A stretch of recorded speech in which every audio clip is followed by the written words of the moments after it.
ഏവർക്കും പ്രഭാത വന്ദനം. നാം കഴിഞ്ഞ ദിവസങ്ങളിൽ കൃപയിലേക്ക് പ്രവേശനം, കൃപയിൽ നിലനിൽക്കുക, കൃപയുടെ കവിഞ്ഞൊഴുക്ക്, കൃപയുടെ സമൃദ്ധി ലഭിക്കുക എന്നൊരു വിഷയങ്ങൾ നാം ചിന്തിച്ചു കഴിഞ്ഞു. വീണ്ടും ചില പുതിയ നിയമ ആശയങ്ങളോടെ ഇന്ന് രാവിലെ ചിന്തിക്കുവാൻ വീണ്ടും താല്പര്യപ്പെടുകയാണ്. കൃപയാൽ ശിക്ഷിച്ചു വളർത്തപ്പെടുക. അങ്ങനെ വാക്യമുണ്ടോ? ഉണ്ട്. കൃപ നമ്മെ ശിക്ഷിക്കുമോ? ശിക്ഷിക്കുക എന്ന് പറയുമ്പോൾ തല്ലുക, അടിക്കുക, മുറിവേൽപ്പിക്കുക, മറ്റേതെങ്കിലും പണിഷ്മെന്റ് എന്നുള്ളൊരാശയമല്ല. നമ്മെ ഡിസിപ്ലിൻ ചെയ്യുക, നമ്മെ അതിനുവേണ്ടി പരിശീലിപ്പിക്കുന്നു. സകല മനുഷ്യർക്കും രക്ഷാകരമായ ദൈവകൃപ ഉദിച്ചുവല്ലോ. തീത്തോസ് ലേഖനം 2:11 മുതൽ 14 വരെ വാക്യങ്ങളിൽ സമാപന വാക്യങ്ങളൊക്കെ വരുമ്പോൾ അത് നമ്മെ ശിക്ഷിച്ചു വളർത്തുന്നു എന്നൊരു വാക്യം. രക്ഷിക്കുന്ന ദൈവകൃപ ഇവിടെ പൗലോസ് പറയുന്നു ശിക്ഷിക്കുന്നതുമാണ്. എന്തിനാണ് നമ്മെ ശിക്ഷിക്കുന്നത്? വളർത്തുന്നതിന് വേണ്ടി. എന്തിനു വേണ്ടിയാണ് നമ്മെ ശിക്ഷണത്തിന് വിധേയമാക്കുന്നത്? അതിനുത്തരം അവിടെ തന്നെ പറയുന്നു, ഭക്തികേടും പ്രപഞ്ചമോഹങ്ങളും വർജിക്കുവാൻ. അടുത്തത്, സുബോധത്തോടും നീതിയോടും കൂടെ ഈ ലോകത്തിൽ തുടർന്ന് ജീവിക്കുവാൻ. അങ്ങനെ ഭാഗ്യകരമായ പ്രത്യാശയ്ക്കായി കാത്തിരിക്കുവാൻ. എന്താണ് ഈ പ്രത്യാശ? അത് ക്രിസ്തുവിന്റെ മടങ്ങി വരവിൽ നമുക്ക് ലഭിക്കുന്ന ശരീരത്തിന്റെ വീണ്ടെടുപ്പായ പുത്രത്വമാണ്. തുടർന്ന് നമ്മുടെ രക്ഷിതാവായ യേശുക്രിസ്തു മഹാദൈവമായി വെളിപ്പെടുന്ന തേജസ്സിന്റെ പ്രത്യക്ഷതയ്ക്കായിട്ടുള്ള കാത്തിരിപ്പ്. ഇപ്രകാരമുള്ള വ്യക്തമായ ലക്ഷ്യങ്ങൾക്ക് വേണ്ടി നമ്മെ ഓരോ ദിവസവും എന്റെ ജീവിതത്തെ ക്രമീകരിക്കുവാൻ, എന്നെ ബുദ്ധിമുപദേശിക്കുവാൻ, എന്റെ ജീവിതത്തെ ചിട്ടപ്പെടുത്തുവാൻ ഈ കൃപ നമ്മെ ശിക്ഷിച്ചു വളർത്തുന്നു എന്ന് അപ്പോസ്തലൻ തീത്തോസ് ലേഖനത്തിൽ ഒരു ശക്തമായ പ്രബോധനമായി നമ്മളോട് പറയും. അത് ദൈവകൃപയാണ്. ഇത്രയും കാര്യങ്ങളാണ് തീത്തോസ് ലേഖനം 2:11 മുതൽ 14 വരെയുള്ള വാക്യങ്ങളിൽ നമുക്ക് കാണാൻ കഴിയും. അടുത്തതായിട്ട് നാം കൃപയെക്കുറിച്ച് കാണുന്നത്, സഹായത്തിനുള്ള കൃപയ്ക്കായി നാം ദൈവസന്നിധിയിൽ അടുത്തു ചെല്ലുവീൻ എന്ന് എബ്രായ ലേഖനം 4:16 പറയുന്നു. അതുകൊണ്ട് കരുണ ലഭിപ്പാനും തത്സമയത്ത് സഹായത്തിനുള്ള കൃപ പ്രാപിപ്പാനുമായി നാം ധൈര്യത്തോടെ കൃപാസനത്തിന് അടുത്തു ചെല്ലുക. തത്സമയത്ത് എന്ന് പറയുമ്പോൾ നമ്മുടെ ആവശ്യത്തിന്റെ സമയത്ത് എന്നർത്ഥം. യഥാസമയ സഹായം ലഭിക്കുവാൻ തക്കതായി ലഭിക്കുന്ന ദൈവകൃപയെ കുറിച്ചാണ് അവിടെ പറയുന്നത്. കൃപ നിറഞ്ഞവനായി ഇഹത്തിൽ വന്നവനും കൃപമേൽ കൃപ നമുക്ക് നൽകുന്നവനുമായ ഈ കർത്താവ് ഇന്ന് ദൈവസിംഹാസനത്തിന്റെ വലത്തുഭാഗത്ത് കൃപാസനത്തിൽ നമ്മെ തക്ക സമയത്ത് സഹായിപ്പാൻ കഴിയുന്ന മഹാപുരോഹിതനായി നമുക്ക് വേണ്ടി സദാ ജീവിക്കുന്നു. അതുകൊണ്ട് പ്രിയമുള്ളവരെ, നമ്മുടെ ജീവിതത്തിന്റെ ഓരോ സാഹചര്യത്തിലും കരുണയ്ക്കും കൃപയ്ക്കും വേണ്ടി അവന്റെ അടുക്കൽ കടന്നു ചെല്ലുവാൻ തിരുവചനം നമ്മെ അനുശാസിക്കുന്നു. അപ്രകാരം ദൈവത്തിൽ ഓടി വന്ന് സഹായത്തുള്ള കൃപ പ്രാപിക്കുന്ന ദൈവമക്കൾ അടുത്തത് കൃപയിൽ വളരണം. 2 പത്രോസ് ലേഖനം 3:18 കൃപയിലും നമ്മുടെ കർത്താവും രക്ഷിതാവായ യേശുക്രിസ്തുവിന്റെ പരിജ്ഞാനത്തിലും വളരുകയും. പൗലോസിന്റെ 2 ലേഖനങ്ങളിൽ വളരെ ശക്തമായ ഒരു പ്രബോധനമാണ്. ഓരോ ദൈവത്തിലും ഇത്രമാത്രം കൃപയിൽ വളരേണ്ടിയിരിക്കും. കാരണം നമ്മുടെ ജീവിതാനുഭവങ്ങളിൽ കർത്താവിൽ നിന്ന് കൃപ കണ്ടെത്തി, കൃപ പ്രാപിച്ച് കൃപയിൽ വളരുവാൻ ഓരോ ക്രിസ്തു വിശ്വാസികളും അതീവ ജാഗ്രത പുലർത്തണം എന്ന് ബൈബിൾ വ്യക്തമാക്കും. എന്തുകൊണ്ട് അപ്പോസ്തലൻ ആ വിഷയം വളരെ ഊന്നി പറയുന്നു? കൃപയുടെ ഒരു വളർച്ച ആത്മീയ ജീവിതത്തിൽ നമുക്ക് ആവശ്യമാണ്. കാരണം നാം ആയിരിക്കുന്നത് ഭൗതിക ലോകത്തിലാണ്.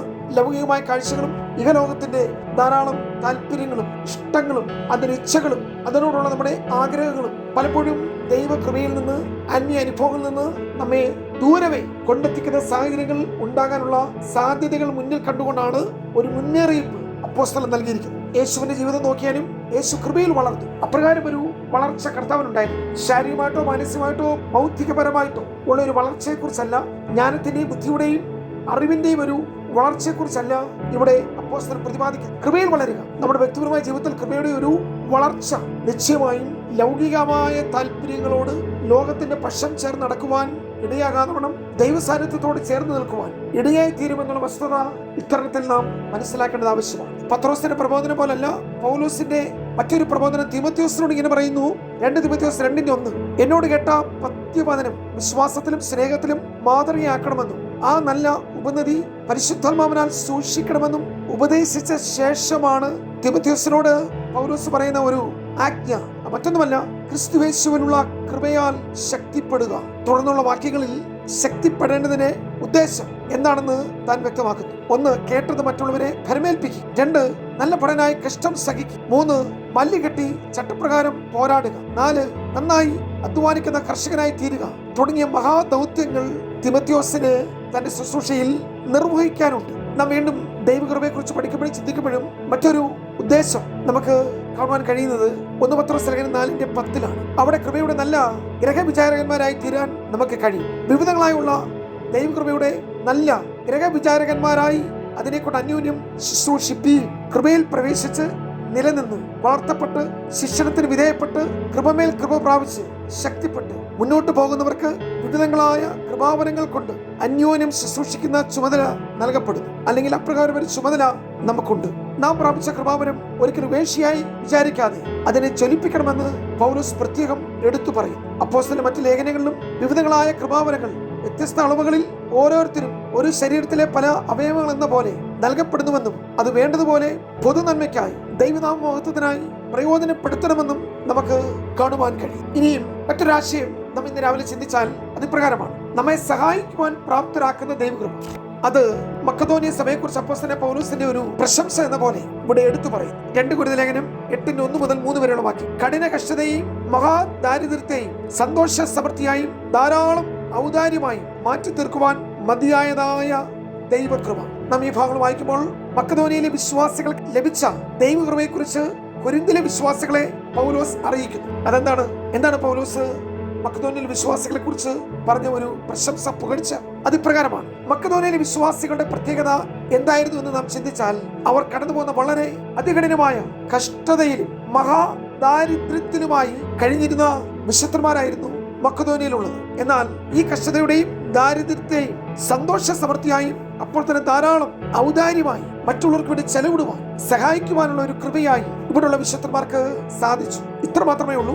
അവർ കടന്നു പോകുന്ന ജീവിതത്തിന്റെ സാഹചര്യങ്ങളിൽ ദൈവകൃപ എന്ന ചേരുവ അവിടെ വരുത്തിയ വ്യത്യാസം വളരെ വലുതാണ്. പൗലോസ് അത് ഒരു ഉദാഹരണമായി അവരുടെ പരിമിതമായ ജീവിത സാഹചര്യങ്ങളിലും ഉള്ളത് പങ്കുവെക്കുവാൻ. അതാണ് അപ്പോസ്തല കാലഘട്ടത്തിൽ നാം കാണുന്ന എല്ലാ ഉണർവുകളും. അതാണ് ദൈവരാജ്യം. ഒരാൾക്ക് കൂടുതലും മറ്റുള്ള കുറവും എന്നല്ല. കുറച്ചു പേർക്ക് സുഭിക്ഷതയും മറ്റുള്ളവർക്ക് ദുർഭിക്ഷതയും എന്നുള്ളതല്ല. എല്ലാവർക്കും സമത്വം വരും, അന്യോന്യം പങ്കുവെക്കുവാൻ കരുതുന്ന ഒരു സമൂഹമായി, കെയറിംഗ് കമ്മ്യൂണിറ്റി, ഷെയറിംഗ് കമ്മ്യൂണിറ്റി. അവർക്ക് ലഭിച്ചതൊക്കെ മറ്റുള്ളവർക്ക് വേണ്ടി പങ്കിട്ട് നൽകുവാൻ, കൊടുക്കുവാൻ, മറ്റുള്ളവരെയും കൂടെ കരുതുവാൻ മക്കദോനിയയിൽ വിശ്വാസത്തിൽ കഴിഞ്ഞു. പൗലോസ് അത് പറയുന്നത് അവർക്ക് ലഭിച്ച നല്ലൊരു ദൈവകൃപയാണ്. ഇനി അവസാനിപ്പിക്കേണ്ട പ്രിയമുള്ളവരെ, എബ്രായ ലേഖനം 13:9 പറയുന്നത്, കൃപയാൽ തന്നെ ഹൃദയം ഉറപ്പിക്കുക.